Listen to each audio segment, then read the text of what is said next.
이스라엘 백성이 드디어 가나안 땅을 향해서 새 출발을 하게 되었습니다. 참 가슴이 아픈 일이지만 지금 이 민수기 15장 말씀부터는 이스라엘 백성들이 하나님 앞에 범죄해서 하나님의 마음을 멸시함으로 말미암아 너무나 엄청난 하나님의 선포를 그들이 듣게 된 이후입니다. 다시 말하면 너희가 나를 멸시함으로 말미암아 너희는 가나안 땅에 들어가지 못할 것이라. 40일 동안을 그 젖과 꿀이 흐르는 땅을 다 정탐했던 그 한날을 한 해로 해서 너희는 40년 동안 이 광야에서 살다가 이 광야에 묻혀 죽을 때까지 이곳에 있어야 하고, 너희가 스스로 왜 우리 처자를 저 가나안 족속에게 사로잡히게 하시려고 우리를 애굽 땅에서 불러냈습니까? 차라리 우리를 애굽에서 죽이시든지 광야에서 죽이시든지 그렇게 하시지, 왜 우리를 저 가나안 땅으로 우리를 데리고 가려고 하십니까? 그렇게 온 회중이 다 통곡을 하고 울던 그 모습. 그들은 그렇게 말했지만 그들이 다 사로잡혀 죽을 것이라고 말했던 그들의 자손 2세, 그들의 2세, 그들만 가나안 땅에 들어가게 될 것이라. 너무도 엄청난 하나님의 이 말씀을 들었습니다. 아마도 그들의 심정이 이게 도대체 무슨 말인가, 너무 엄청난 하나님의 말씀이었기 때문에 그들은 이 말이 무슨 뜻인지조차 아마 잘 이해도 못했을 것입니다. 하나님이 우리를 징계를 하시는가 보다, 40년 동안을 방황하라고 하시는데 아마 그게 뭔 말인지도 모르고, 어쨌든 잘못했습니다, 살려주십시오, 그냥 그렇게 지나갔을런지도 모릅니다. 그러나 우리는 알지 않습니까? 너무나 분명하게 하나님이 너무 진노하셨어. 정말 아무 생각 없이 사실은 그들은 원망했죠. 불평했죠. 하나님 왜 우리를 이렇게 그냥 광야에 죽이려 하냐고 그렇게 했지만은 우리가 막 그 말을 뱉어낼 때에 정말로 자기 마음이 낙심이 돼가지고서 그냥 온 사람들이 다 자기 장막 앞에 나와가지고서 막 통곡을 하고 막 그럴 때 그 순간 하나님의 무너졌던 마음, 어떻게 이 백성들이 나에게 이렇게 말할 수가 있냐 말이죠. 그렇게 하나님께서 그런 아픔을 당했는데, 오늘 말씀을 찬찬히 우리가 읽으면서 그렇구나, 우리는 이 광야의 인생을 살아가면서 우리는 범죄할 수밖에 없는 인생이구나 하는 것을 알게 돼. 그래서 오늘 민수기 15장 말씀에서 계속해서 나오는 말씀이 너희가 범죄하거든, 너희가 또다시 범죄하거든, 너희 회중이 범죄하거든, 그 말은 너희 모든 백성이 다 범죄하거든, 그리고 너희가 범죄하거든, 다 그 말을 합니다. 근데 한 가지 하나님이 붙이는 말씀이 있습니다. 우리가 너무 연약해서 말이죠, 정말 인생 살아가다 보면 매일매일 넘어지잖아요, 그렇죠? 근데 하나님께서 항상 너희가 용서함을 받는다 그렇게 말씀을 하시는데, 그 말은 너희가 부지 중에 범죄하게 되면, 그냥 우리가 그냥 모르고 넘어지는 거예요. 모르고 죄를 범하게 되는 거예요. 또다시 잊어버렸어. 그런 경우 많이 있잖아요.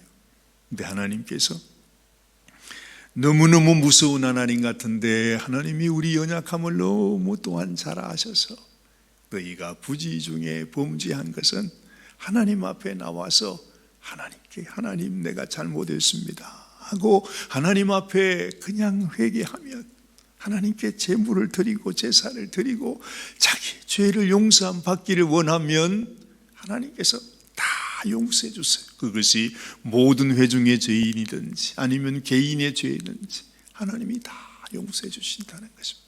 그런데 단서가 있습니다. 네가 고의로 알면서 이것이 하나님이 싫어하는 일이라는 것, 하나님이 금지하신 말씀이라는 것, 이렇게 하면 안 된다고 하시는 하나님의 말씀을 듣고서도 분명히 알면서도 내가 고의로 죄를 또 범하면 하나님께서 그 죄를 용서하지 않으신다.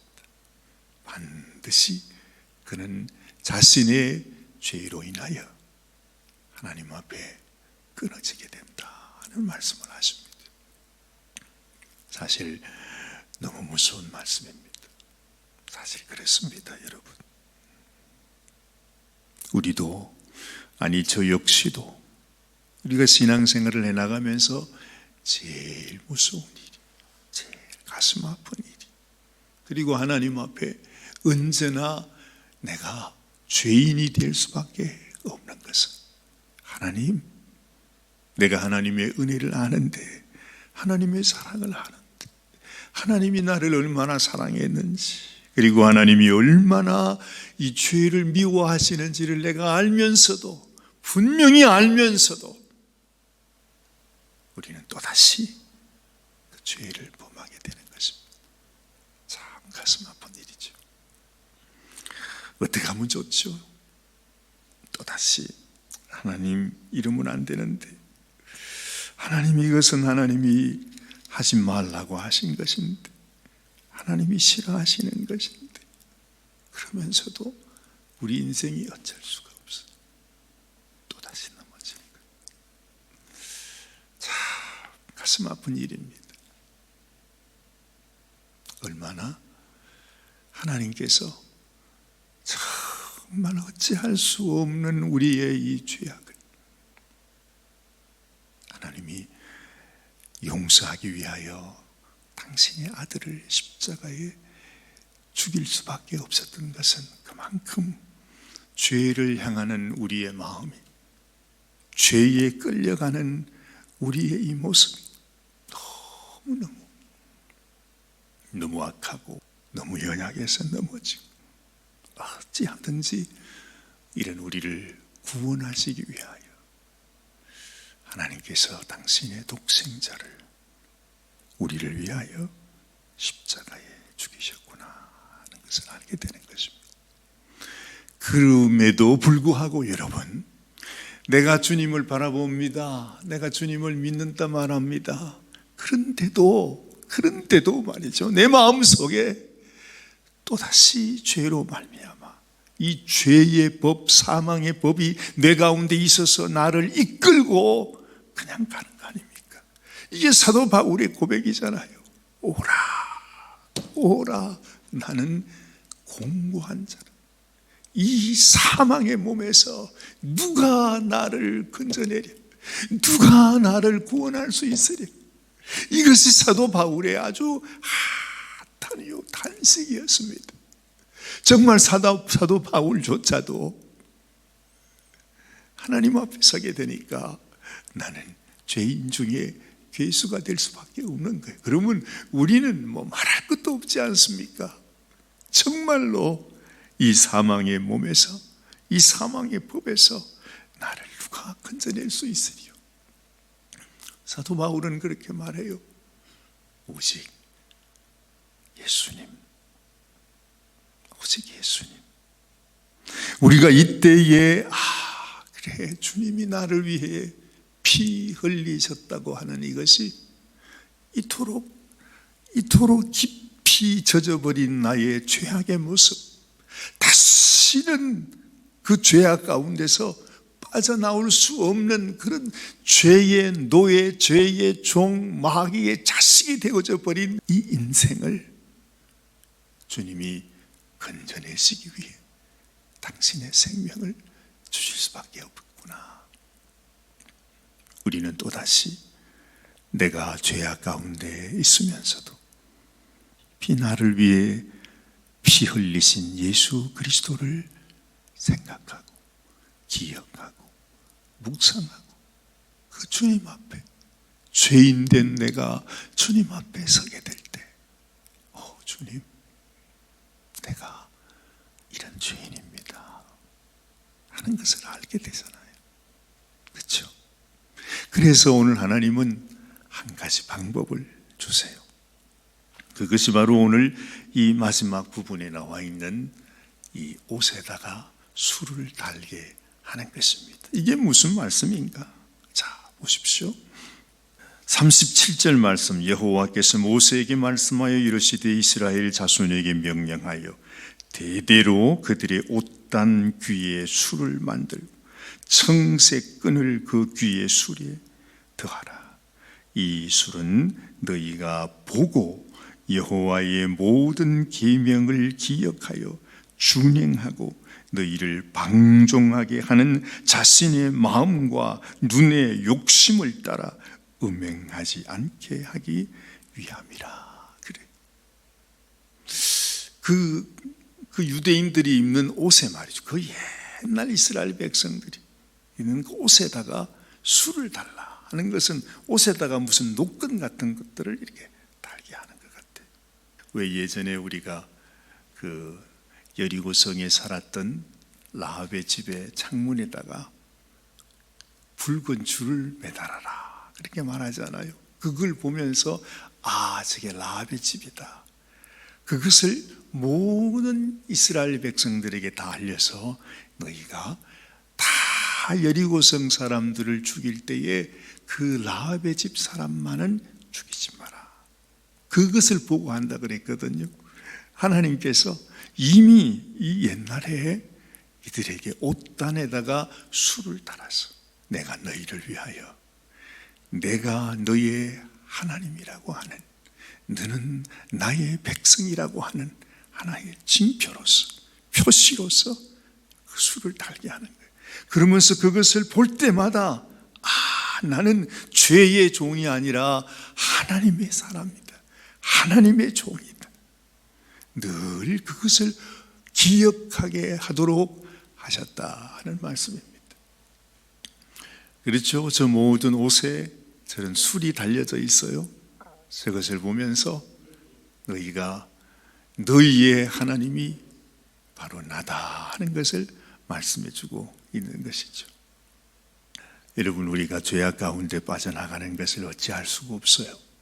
예수님도 가로주다가 자기를 떠나 자기를 배반하는 자리, 나는 하나님의 말씀이 말씀하신 대로 그니와 너는 차라리 태어나지 않았으면 좋을 뻔했다, 그렇게 말씀할 정도로 그 유다에게 다시 네가 돌아서라 우리 주님이 경고했지만 유다가 떠나가는 것을 어찌할 수가 없었어. 하나님도 그래요. 하나님이 모든 것을 다 우리를 위해 주셨지만 우리가 그것을 알면서도 하나님을 떠나가면 하나님도 어찌할 수가 없잖아요. 그래서 오늘 말씀에도 내 옷에 단 그 끈, 그 술을 보면서 너는 죄의 종이 아니라 너의 하나님은 나다. 너는 죄 가운데 살아가는 인생이 아니라 너는 내가 준 나의 말씀 안에서, 나의 약속 가운데서, 내가 너를 위하여 예비한 그 가나안 땅에서 살아가게 될 나의 백성이라는 것을 기억해라. 그래서 오늘 이 술은 너희가 보고 여호와의 모든 계명을 기억하여서, 다시 한번 하나님께서 나에게 주신 그 말씀을 생각하고 기억하면서 준행하고 너희를 방종하게 하는 자신의 마음과 눈의 욕심을 따라 음행하지 않게 하기 위함이라. 하나님 주시는 경고입니다. 지금 우리들에게 주시는 하나님의 이 술은 무엇일까요? 그것은 바로 우리를 위하여 생명 바쳐주신 주님의 십자가가 될 것입니다. 우리가 이 십자가를 바라보면서 오늘 이 아침에도 하나님 앞에 예배하고 주님께 나가는 것은 나를 위하여 생명을 주신, 이미 나를 위하여 심판을 받으신 예수 그리스도를 내가 기억합니다. 지금도 수없는 유혹과 수없는 죄악의 세력이 나를 공격하고 나를 붙들고 있을지라도 하나님 주님 앞으로 나가기를 원합니다. 우리는 주님의 사랑, 그 십자가의 사랑으로 오늘 이 아침에도 나아가라고 주님은 우리에게 말씀하시고 있는 것입니다. 여러분들에게 정말 오늘 하나님이 약속하신 나는 여호와 너희 하나님이라, 나는 너희의 하나님이 되려고 너희를 애굽 땅에서 인도해 내었느니라, 나는 여호와 너희의 하나님이라. 거듭 말씀하시는 우리 하나님의 이 말씀, 우리의 심령 가운데 깊이 새겨지게 되기를 바랍니다.